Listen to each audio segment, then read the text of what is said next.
കേരളത്തിലെ ഭക്തി പ്രസ്ഥാനത്തെക്കുറിച്ചിട്ട് നോക്കാം. ഭക്തി പ്രസ്ഥാനത്തിൻ്റെ അടിത്തറ ദൈവത്തോടുള്ള ആത്മസമർപ്പണമാണ്.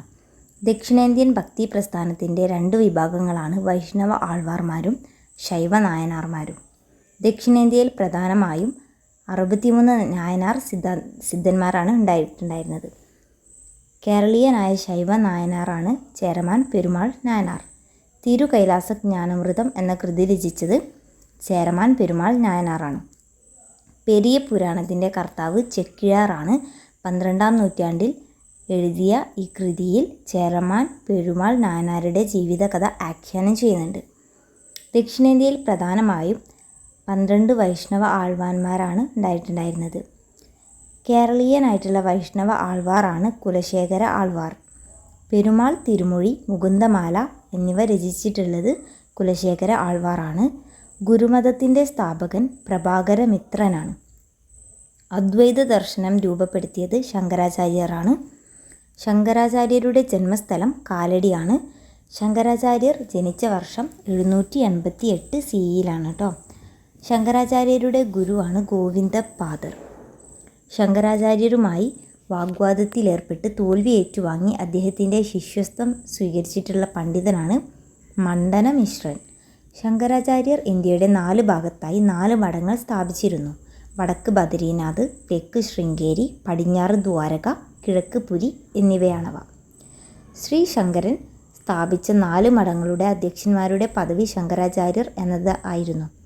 അതിൽ നിന്നും അദ്ദേഹത്തെ വേർതിരിച്ച് അറിയാനായിട്ടാണ് ആദിശങ്കരൻ എന്ന് അദ്ദേഹത്തെ വിളിക്കുന്നത്. ശങ്കരാചാര്യരുടെ പ്രധാനപ്പെട്ട കൃതികളാണ് വിവേക ചൂടാമണി, ശിവാനന്ദ ലഹരി, സൗന്ദര്യ ലഹരി എന്നിവ. അദ്വൈത ദർശനത്തിൻ്റെ സത്ത എന്ന് വിശേഷിപ്പിക്കുന്നത് ബ്രഹ്മസത്യം ജഗൻ മിഥ്യയാണ്, ജീവൻ തന്നെയാണ് ബ്രഹ്മം, മറ്റൊന്നുമല്ല എന്നതാണ്. ഇതെങ്ങനെ പറയാമെന്ന് വെച്ചാൽ ബ്രഹ്മസത്യം ജഗൻ മിഥ്യ, ജീവോ ബ്രഹ്മൈവ നാപര എന്നാണ്. ശങ്കര ദർശനത്തിൻ്റെ അടിസ്ഥാനം അഹം ബ്രഹ്മാസ്തി തത്വമസി എന്നതാണ്. ഞാൻ ബ്രഹ്മമാണ്, നീയും അതുതന്നെ എന്നാണ് അതിൻ്റെ അർത്ഥം. തത്വമസി എന്ന് പറയുമ്പോൾ യു ടു, നീയും അതുതന്നെ. പ്രച്ഛന്ന ബുദ്ധൻ എന്ന പേരിൽ അറിയപ്പെടുന്നത് ശങ്കരാചാര്യരാണ്. അദ്ദേഹത്തിൻ്റെ ജന്മദിനമാണ് കേരള സർക്കാർ തത്വചിന്താ ദിനമായിട്ട് ആചരിക്കുന്നത്. ഈ കേരളത്തിലെ ഫ്യൂഡൽ സമൂഹത്തെക്കുറിച്ചിട്ട് നോക്കുമ്പോൾ ആദ്യം ഇന്ത്യയിൽ നിലവിലുണ്ടായിരുന്നു എന്ന് പറയപ്പെടുന്ന സ്വയം പര്യാപ്തമായിട്ടുള്ള ഗ്രാമീണ സമൂഹങ്ങളെ മുൻനിർത്തിക്കൊണ്ടും പൗരസ്ത്യ സ്വേച്ഛാധിപത്യം ഓറിയൻ്റൽ ഡെസ്പോട്ടിസം ഉയർത്തിപ്പിടിച്ചുകൊണ്ടും ഇന്ത്യൻ സമൂഹത്തെ വിശകലനം ചെയ്തുകൊണ്ട് കാൾ മാർക്സ് അവതരിപ്പിച്ച സിദ്ധാന്തമാണ് Asiatic mode of production. Namboothiri Nair മേധാവിത്വത്തിൽ അധിഷ്ഠിതമായ മധ്യകാല കേരളത്തിലെ ഫ്യൂഡൽ വ്യവസ്ഥയെ ജന്മി സമ്പ്രദായം എന്ന് വിശേഷിപ്പിച്ചത് ഇളംകുളം കുഞ്ഞൻ പിള്ളയാണ് കേട്ടോ. അദ്ദേഹം കാരാള വ്യവസ്ഥ എന്നും ഇതിനെ വിളിക്കുന്നുണ്ട് കേട്ടോ. ഇളംകുളം വ്യവസ്ഥ എന്നും കാരാള വ്യവസ്ഥ എന്നും നമ്പൂതിരി നായർ മേധാവിത്വത്തിൽ അധിഷ്ഠിതമായിട്ടുള്ള മധ്യകാല കേരളത്തിലെ ഫ്യൂഡൽ വ്യവസ്ഥയെ വിളിക്കുന്നുണ്ട്. ചേര ചോള യുദ്ധത്തെ നൂറ്റാണ്ട് യുദ്ധമെന്ന് വിശേഷിപ്പിച്ചത് ഇളംകുളം കുഞ്ഞൻപിള്ള എന്ന ചരിത്രകാരനാണ്. ചേര ചോള യുദ്ധത്തെ തുടർന്നാണ് കേരളത്തിൽ മരുമക്കത്തായ സമ്പ്രദായം ഉടലെടുത്തത് എന്ന് അഭിപ്രായപ്പെട്ട പ്രശസ്ത ചരിത്ര പണ്ഡിതനാണ് ഇളംകുളം കുഞ്ഞൻപിള്ള. മധ്യകാല കേരള സമൂഹത്തിൻ്റെ കേന്ദ്ര ബിന്ദുവാണ് ക്ഷേത്രങ്ങൾ എന്നുള്ളതാണ്. ക്ഷേത്രങ്ങളിലെ ദൈനംദിന കാര്യങ്ങൾ നോക്കി നടത്തിയിരുന്ന ഉദ്യോഗസ്ഥരാണ് പൊതുവാൾമാർ. മധ്യകാല കേരളത്തിൽ ക്ഷേത്രങ്ങളോട് ബന്ധപ്പെട്ടുകൊണ്ടുള്ള വേദാധ്യയനത്തിനുള്ള വിദ്യാഭ്യാസ സ്ഥാപനങ്ങൾ ശാലകൾ എന്ന പേരിലാണ് അറിയപ്പെട്ടിരുന്നത്. 9 ഉം 10 നൂറ്റാണ്ടുകളിൽ കേരളത്തിൽ നിലനിന്നിരുന്ന പ്രധാന ശാലകളാണ് കാന്തളൂർ ശാല, പാർത്ഥിവപുരം ശാല, മൂഴിക്കുളം ശാല, ശുക്കപുരം ശാല, തിരുനെല്ലി ശാല, കൊട്ടാരക്കര ശാല എന്നിവ. ദക്ഷിണ നളന്ദ എന്ന പേരിൽ അറിയപ്പെടുന്ന ശാലയായിരുന്നു കാന്തളൂർ ശാല. ഈ ശാല സ്ഥാപിച്ചത് രാജാവായിട്ടുള്ള കരുനന്ദടക്കനാണ്. കാന്തളൂർ ശാല തീ വെച്ച് നശിപ്പിച്ച ചോള രാജാവാണ് രാജരാജ ചോളൻ. അദ്ദേഹം കാന്തളൂർ ശാല കുലമറുത്ത ചോളൻ എന്ന പേരിൽ അറിയപ്പെടുന്നുണ്ട് കേട്ടോ. പാർത്ഥിവപുരം ശാല സ്ഥാപിച്ചത് രാജാവായിട്ടുള്ള കരുനന്ദടക്കൻ തന്നെയാണ്. CE 9-ാം നൂറ്റാണ്ടിലാണ് ഇത് സ്ഥാപിച്ചിട്ടുള്ളത്. പ്രശസ്തമായ കടവല്ലൂരന്യോന്യം നടന്നിരുന്ന ക്ഷേത്രമാണ് കുന്നംകുളത്തിനടുത്തുള്ള കടവല്ലൂർ ക്ഷേത്രം. ആയുധ വിദ്യാഭ്യാസം നേടിയ നമ്പൂതിരി വിദ്യാർത്ഥികൾ അറിയപ്പെട്ടിരുന്നത് ചാത്തിരർ അഥവാ ചട്ടന്മാർ എന്ന പേരിലായിരുന്നു കേട്ടോ. കേരളത്തിലെ ജാതി വ്യവസ്ഥ രൂപപ്പെട്ട കാലഘട്ടം മധ്യകാലഘട്ടമാണ്. നായന്മാരെ കുറിച്ചിട്ട് ആദ്യമായിട്ട് പരാമർശിച്ചിരിക്കുന്നത് വിജയരാഘവൻ്റെ തൃക്കൊടിത്താനം ശാസനത്തിലാണ് കേട്ടോ. കാർഷിക ജോലിയുമായിട്ട് ബന്ധപ്പെട്ട് മധ്യകാല കേരളത്തിൽ ഉയർന്നു വന്നിട്ടുള്ള ഒരു വിഭാഗമാണ് വെള്ളാളർ. മധ്യകാല കേരളീയ സമൂഹത്തിലെ ബ്രാഹ്മണ മേധാവിത്വത്തിൻ്റെ പ്രതീകമായിട്ടുള്ള ക്ഷേത്ര സംഘങ്ങളാണ് സങ്കേതങ്ങൾ എന്ന പേരിൽ അറിയപ്പെട്ടിരുന്നത്. മധ്യകാല കേരളത്തിൽ ജാതി സമ്പ്രദായത്തിൻ്റെ കാർക്കശ്യത്തിനു പര്യായമായിട്ട് നിലനിന്നിരുന്ന 2 അനാചാരങ്ങളായിരുന്നു മണ്ണാപ്പേടി, പുലപ്പേടി എന്നിവ. പുലപ്പേടിയെക്കുറിച്ചിട്ട് രേഖപ്പെടുത്തിയിട്ടുള്ള പോർച്ചുഗീസ് സഞ്ചാരിയാണ് ഡുവാർട്ടെ ബർബോസ. മണ്ണാപ്പേടിയും പുലപ്പേടിയും നിർത്തലാക്കിയത് കോട്ടയം കേരളവർമ്മയാണ്. 1696 ഇത് നിർത്തലാക്കിയിട്ടുള്ളത്. മധ്യകാല കേരളത്തിൽ നീതി നിർവഹണത്തിനായി നടത്തപ്പെട്ടിരുന്ന പരീക്ഷകൾ സത്യപരീക്ഷകൾ എന്ന പേരിലാണ് അറിയപ്പെട്ടിരുന്നത്. 4 തരത്തിലുള്ള സത്യപരീക്ഷകളാണ് ജലപരീക്ഷ, അഗ്നിപരീക്ഷ, വിഷപരീക്ഷ, തൂക്കുപരീക്ഷ എന്നിവ. ബ്രാഹ്മൺസിന് നൽകിയിരുന്ന ഒരേ ഒരു പരീക്ഷയാണ് തൂക്കുപരീക്ഷ. താഴ്ന്ന ജാതിക്കാർക്ക് മാത്രമായി നൽകിയിരുന്ന ശിക്ഷാവിധിയാണ് ചിത്രവധം.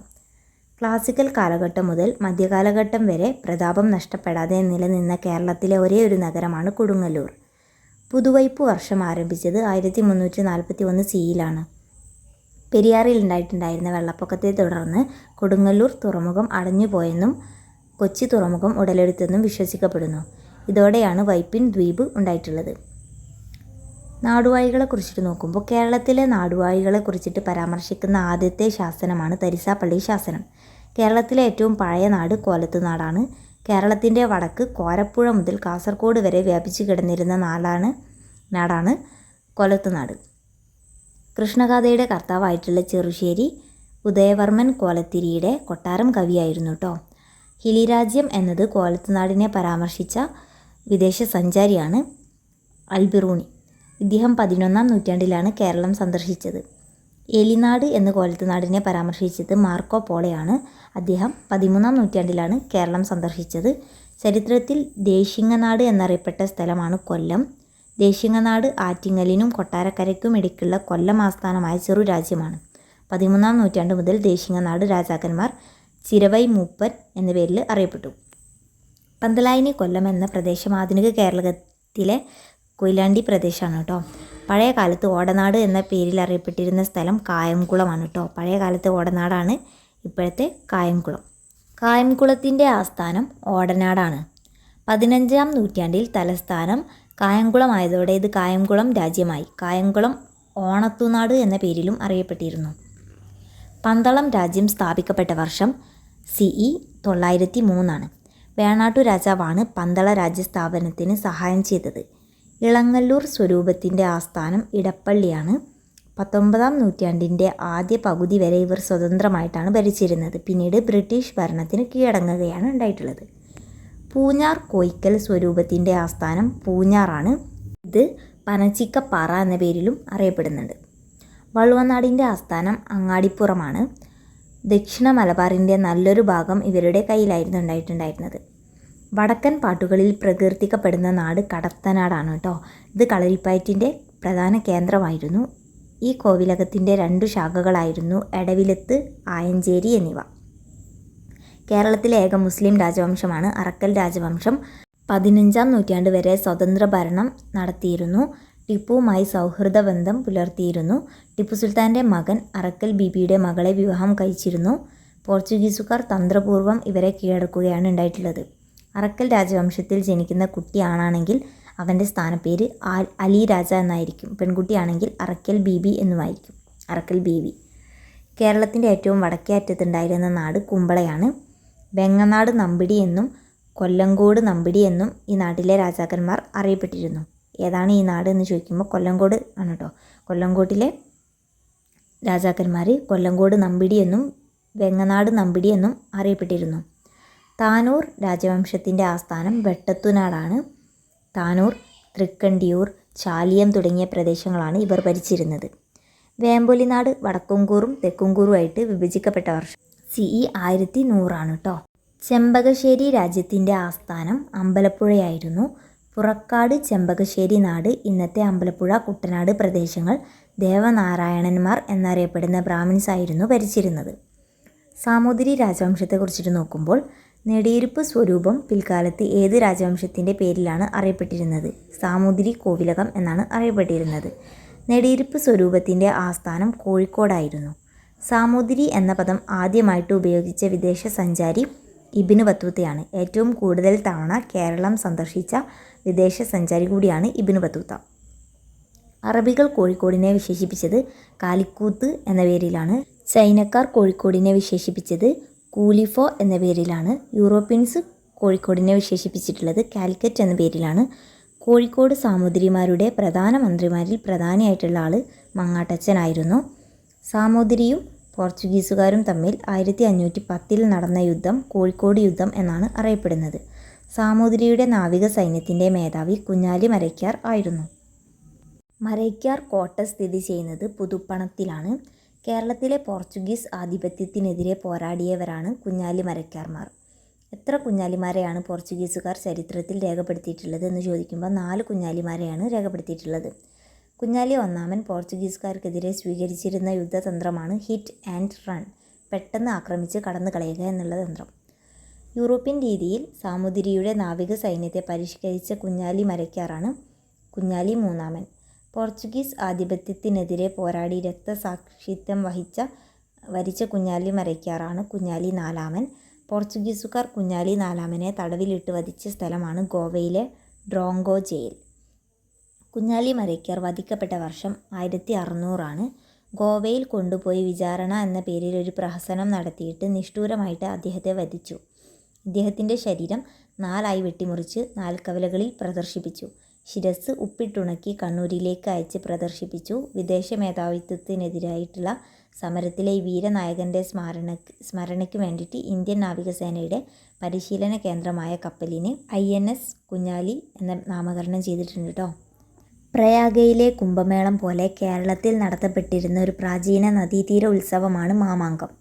മാമാങ്കം നടത്തപ്പെട്ടിരുന്നത് ഭാരതപ്പുഴയുടെ തീരത്ത് ആയിരുന്നു, തിരുനാവായിൽ വെച്ചാണ് കേട്ടോ.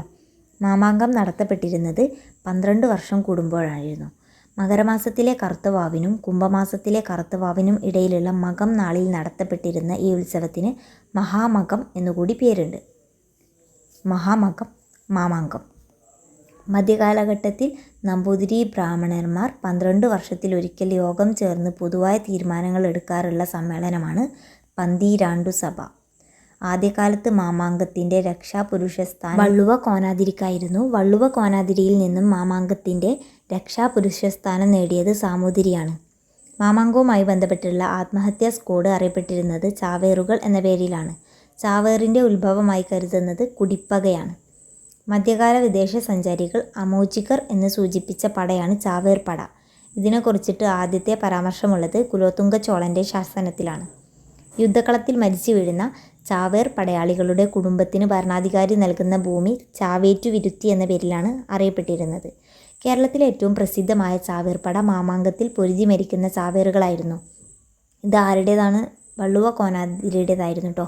വള്ളുവ കോനാതിരിയുടെ ചാവേർ പടയായിരുന്നു ഏറ്റവും കൂടുതൽ മാമാങ്കത്തിൽ പൊരുതി മരിക്കുന്ന ചാവേറുകൾ. പ്രസിദ്ധരായിട്ടുള്ള ചാവേർ പടയായിരുന്നു ഇത്. മധ്യകാല കേരളത്തിൽ നമ്പൂതിരി ബ്രാഹ്മണന്മാർ ചേരി തിരിഞ്ഞ് നടത്തിയ കലഹം അറിയപ്പെടുന്നത് ചൊവ്വരം പന്നിയൂർ സംഘർഷം എന്നാണ്. പരമ്പരാഗത വിജ്ഞാനത്തിൻ്റെ വിവിധ ശാഖകളിൽ കോഴിക്കോട്ടെ തളിക്ഷേത്രത്തിൽ വെച്ച് വർഷം തോറും നടത്തപ്പെട്ടിരുന്ന വിദ്വൽ സദസ്സായിരുന്നു രേവതി പട്ടത്താനം. രേവതി പട്ടത്താനം നടത്തിയിരുന്നത് സാമൂതിരിയുടെ രക്ഷാധികാരത്തിന്മേലിലായിരുന്നു കേട്ടോ. രേവതി പട്ടത്താനം മറ്റൊരു പേരിൽ കൂടി അറിയപ്പെട്ടിരുന്നു, അതാണ് തളിയിൽ താനം. മധ്യ കേരളത്തിലെ പ്രഗത്ഭരായ പണ്ഡിതരുടെ അക്കാദമിയായിരുന്നു രേവതി പട്ടത്താനം. 18 കവികൾ മാനവിക്രമൻ നമ്പൂതിരിയുടെ സദസ്സിനെയാണ് അലങ്കരിച്ചിരുന്നത്. 18 കവികളിൽ അരക്കവിയായിട്ട് കണക്കാക്കിയിരുന്നത് പൂനം നമ്പൂതിരിയാണ് കേട്ടോ. 18 സംസ്കൃത കവികളും ഒരു മലയാളം കവിയും. മലയാളം കവിക്ക് അരക്കവിയുടെ സ്ഥാനമാണ് നൽകിയിരുന്നത്. 18 അരമന കവികളാണ് 18 കവികളായതെന്നും മറ്റൊരു സിദ്ധാന്തമുണ്ട്. പ്രധാനപ്പെട്ട 18 കവികളാണ് ഉദണ്ഡ ശാസ്ത്രികൾ, അദ്ദേഹത്തിൻ്റെ കൃതിയാണ് കോകില സന്ദേശം. അടുത്തത് കാക്കശ്ശേരി ദാമോദര ഭട്ടതിരി, അദ്ദേഹത്തിൻ്റെ കൃതിയാണ് വസുമതി മാനവിക്രമം. മറ്റൊരാളാണ് ചേന്നാസ് നാരായണൻ ഭട്ടതിരി, അദ്ദേഹത്തിൻ്റെ കൃതിയാണ് തന്ത്രസമുച്ചയം.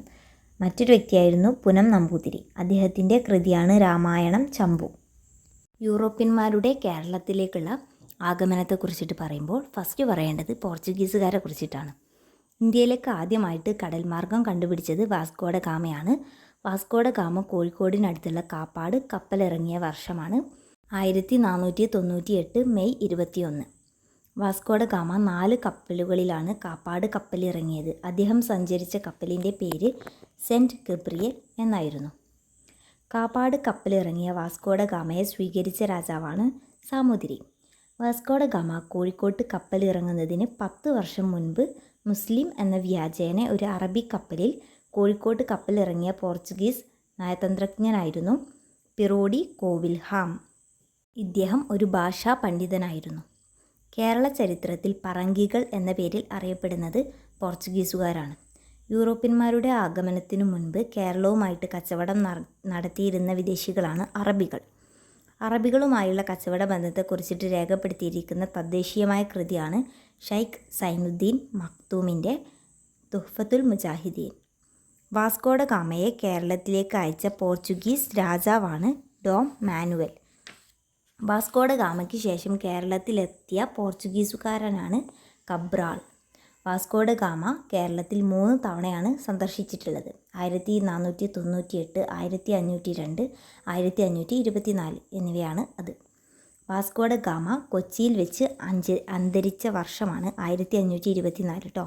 ഡിസംബർ 24 അദ്ദേഹം കൊച്ചിയിൽ വെച്ചിട്ടും മരിച്ചിട്ടുള്ളത്. വാസ്കോഡ ഗാമയുടെ മൃതശരീരം അടക്കം ചെയ്തിരിക്കുന്ന പള്ളി ഫോർട്ട് കൊച്ചിയിലെ സെൻറ്റ് ഫ്രാൻസിസ് പള്ളിയിലായിരുന്നു.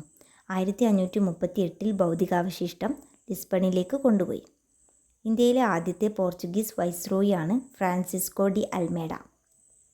കണ്ണൂരിലെ സെൻറ്റ് ആഞ്ചലോ കോട്ട നിർമ്മിച്ച വൈസ്രോയിയാണ് ഫ്രാൻസിസ്കോ ഡി അൽമേഡ. ഇന്ത്യയിലെ രണ്ടാമത്തെ പോർച്ചുഗീസ് വൈസ്രോയിയാണ് അൽഫോൻസോ ഡി അൽബുക്കർക്ക്. ഇദ്ദേഹമാണ് മിശ്ര കോളനി വ്യവസ്ഥ ഇന്ത്യയിൽ ആരംഭിച്ചത്. ഇന്ത്യയിലെ പോർച്ചുഗീസ് ഭരണത്തിൻ്റെ ആസ്ഥാനം കൊച്ചിയിൽ നിന്നും ഗോവയിലേക്ക് മാറ്റിയ പോർച്ചുഗീസ് വൈസ്രോയിയാണ് അൽഫോൻസോ ഡി അൽബുക്കർക്ക്. കേരളത്തിലേക്ക് പൈനാപ്പിൾ, കശുവണ്ടി, കപ്പങ്ങ, പുകയില എന്നിവ കൊണ്ടുവന്നിട്ടുള്ളത് പോർച്ചുഗീസുകാരാണ്. ഉദയംപേരൂർ സുനഹദോസ് നടന്ന വർഷം 1599 ജൂൺ 20-26 വരെയാണ് കേട്ടോ. ഉദയംപേരൂർ സുനഹദോസ് ഗോവയിലെ ആർച്ച് ബിഷപ്പായ അലക്സിസ് ഡി മെനസിൻ്റെ കീഴിലാണ് നടന്നിട്ടുണ്ടായിരുന്നത്. ഉദയംപേരൂർ സുനഹദോസിൻ്റെ മതപരമായ അടിച്ചേൽപ്പിക്കലിനെതിരെ ഉയർന്നു വന്ന മതപരമായ കലാപമാണ് കൂനൻ കുരിശു സത്യം. 1653 ജനുവരിയിലാണ് ഇത് നടന്നിട്ടുള്ളത്. ഏറ്റവും ഒടുവിൽ ഇന്ത്യ വിട്ട വിദേശ ശക്തിയാണ് പോർച്ചുഗീസുകാർ. പോർച്ചുഗീസുകാരിൽ നിന്നും ഗോവ ഇന്ത്യൻ യൂണിയനിലേക്ക് കൂട്ടിച്ചേർത്ത വർഷം 1961. അടുത്തത് ഡച്ചുകാർ. കേരളത്തിലെത്തിയ രണ്ടാമത്തെ യൂറോപ്യൻ ശക്തിയായിരുന്നു ഡച്ചുകാർ. ഡച്ച് ഈസ്റ്റ് ഇന്ത്യ കമ്പനി സ്ഥാപിക്കപ്പെട്ട വർഷം 1592. ഡച്ച് ഈസ്റ്റ് ഇന്ത്യ കമ്പനിയുടെ പ്രതിനിധിയായി കേരളത്തിലെത്തിയ ആദ്യത്തെ ഡച്ചുകാരനാണ് സ്റ്റീഫൻ വാൻഡൻ ഹേഗൻ. 1604 ഇദ്ദേഹം കേരളം സന്ദർശിച്ചത്. ഡച്ചുകാർ പോർച്ചുഗീസുകാരിൽ നിന്നും കൊച്ചി പിടിച്ചെടുത്ത വർഷമാണ് 1663.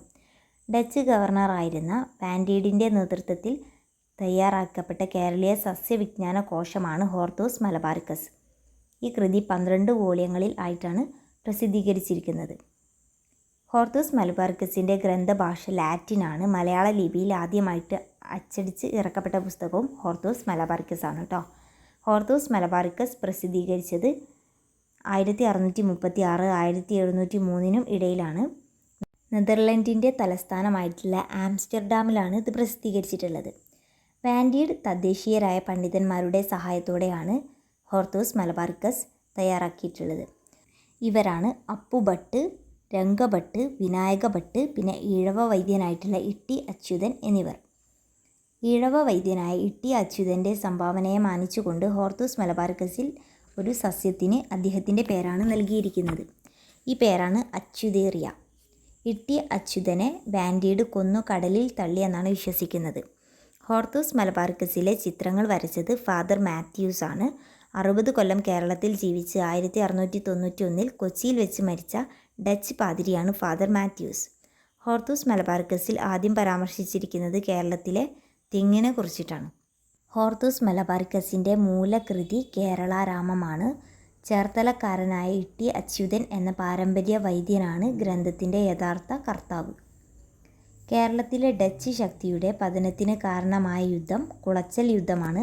1741 ഓഗസ്റ്റ് 1-നാണ് കുളച്ചൽ യുദ്ധം നടന്നത്. ചരിത്രപ്രസിദ്ധമായ കുളച്ചൽ യുദ്ധം നടന്നത് മാർത്താണ്ഡവർമ്മയും ഡച്ചുകാരും തമ്മിലാണ്. സർദാർ KM പണിക്കരുടെ വാക്കുകളിൽ കുളച്ചൽ യുദ്ധം ഡച്ചുകാരെ സംബന്ധിച്ചിടത്തോളം അത്യന്തം വിനാശകരമായിട്ടുള്ളതായിരുന്നു. നീല അമരിയുടെ കൃഷി കേരളത്തിൽ വ്യാപകമാക്കിയത് ഡച്ചുകാരാണ്. 1728 പള്ളിപ്പുറത്ത് കുഷ്ഠരോഗാശുപത്രി സ്ഥാപിച്ചതും ഡച്ചുകാരാണ്. തുണികൾക്ക് ചായം മുക്കുന്ന രീതി നമ്മൾക്ക് ലഭിച്ചിട്ടുള്ളത് ഡച്ചുകാരിൽ നിന്നുമാണ്. കൊച്ചിയിൽ ബോൾഗാട്ടി പാലസ് നിർമ്മിച്ചത് ഡച്ചുകാരാണ്. ഡച്ച് ക്യാപ്റ്റനായ ഡി ലനോയിയുടെ സ്മാരകമായി നിലനിൽക്കുന്ന കോട്ടയാണ് ഉദയഗിരി കോട്ട.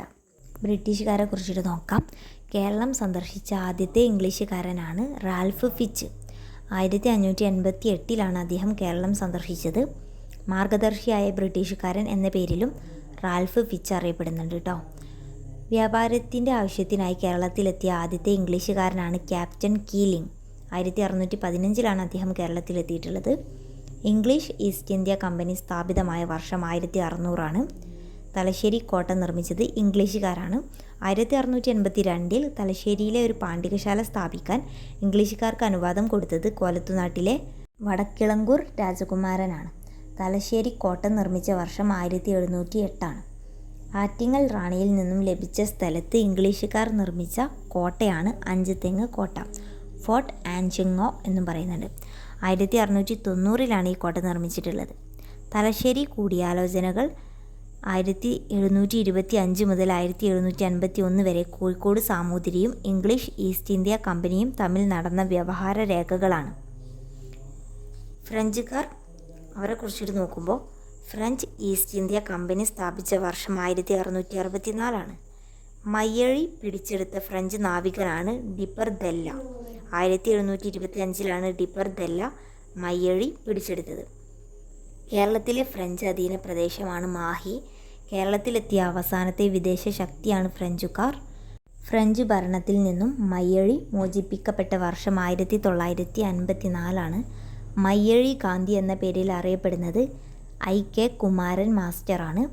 ഇദ്ദേഹം മയ്യഴിയുടെ വിമോചനത്തിന് വേണ്ടി നേതൃത്വം നൽകി. മയ്യഴിയിലെ കോൺഗ്രസ്സുകാർ മയ്യഴിയുടെ സ്വാതന്ത്ര്യത്തിനു വേണ്ടി രൂപീകരിച്ചതാണ് മയ്യഴി മഹാജനസഭ. ഇത് രൂപീകരിച്ച വർഷം 1945 കേട്ടോ.